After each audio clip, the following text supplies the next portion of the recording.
My Little Pony the Movie, the junior novel.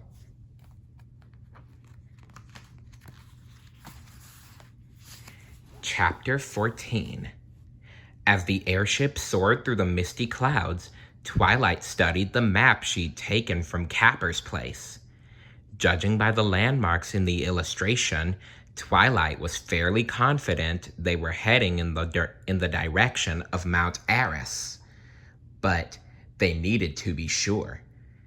There was only one way to find out where this ship was actually going. They would have to talk to some creature. Applejack and Rainbow Dash peered out from behind a wooden crate to assess their situation. The crew members of the airship kind of looked like giant birds, but they definitely weren't griffins.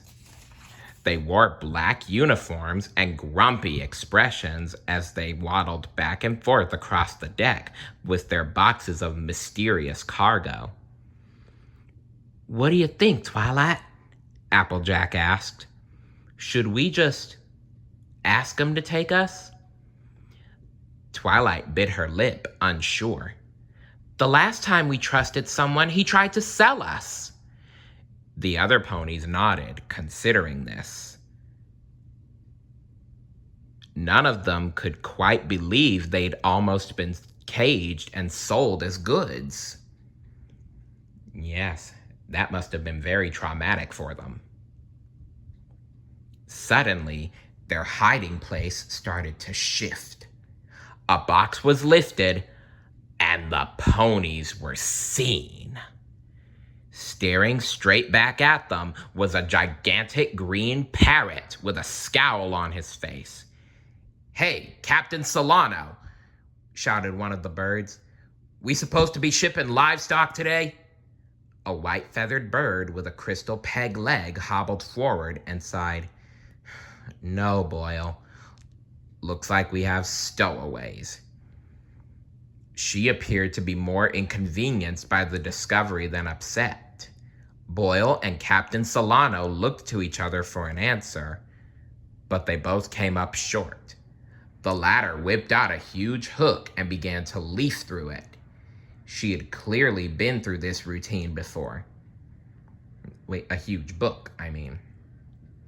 "The Storm King's rulebook says," Captain Solano said, then paused. She turned to the rest of the parrot crew and shouted, "Throw him overboard." Overboard? Twilight and her friends huddled together and as they braced themselves to be seized. Fluttershy kept her eyes shut and whimpered in fear as the parrots closed in.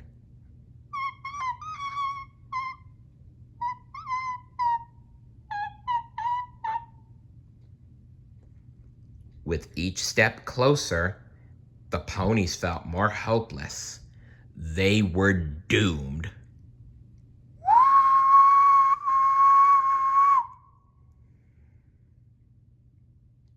At the sound of the whistle, every crew member stopped what they were doing and began to trudge away.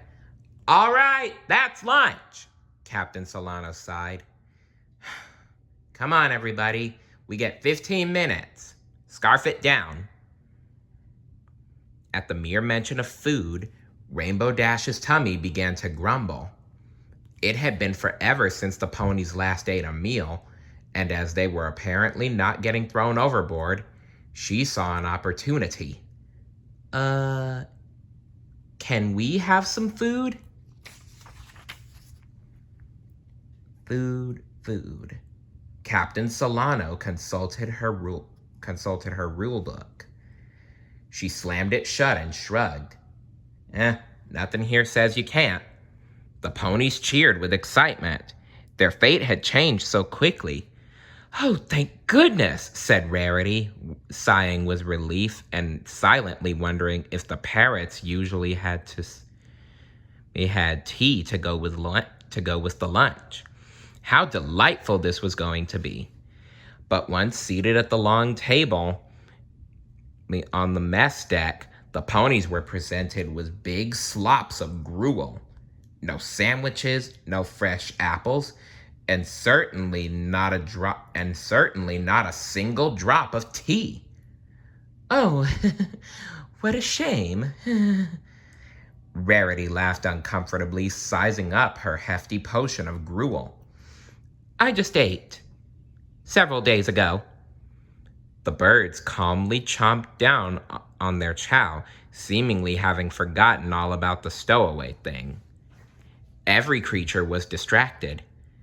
Actually, there was something off about the whole ship, as if it used to be meant for something else. So, you were about to toss us overboard, Rainbow Dash said through a hefty mouthful of gruel. She ignored the panicked look from Twilight. And you stopped for a lunch break?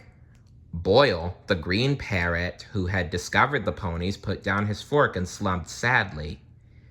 The Storm King only allows us one break a day for meals. Then it's back to hauling goods. Spike perked up. So, you're just delivery guys? And gals, Captain Solano said, tugging on her unflattering uniform emblazoned with the Storm King's insignia. These aren't exactly doing us any favors. This is perfect, Twilight realized. If they were delivery birds, then they certainly could help out. What difference were a few little ponies instead of some cargo in the grand scheme of things? Then can you deliver us to Mount Eris? She said with a friendly smile. Sorry, Captain Solano shook her head.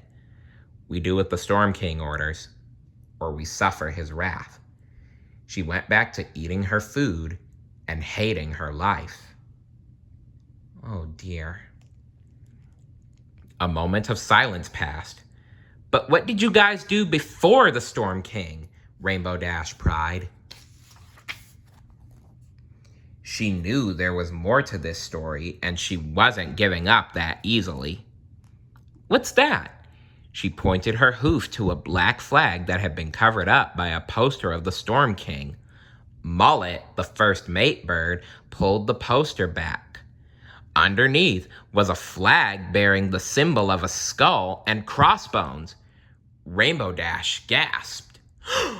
She knew what that meant. Whoa! You used to be pirates? Pirates. Wow. You know, every time I hear something about pirates, I think about the pirates who don't do anything. But wow, can you guys believe it? Those guys used to be pirates. Stay tuned for chapter 15. See you later. Bye.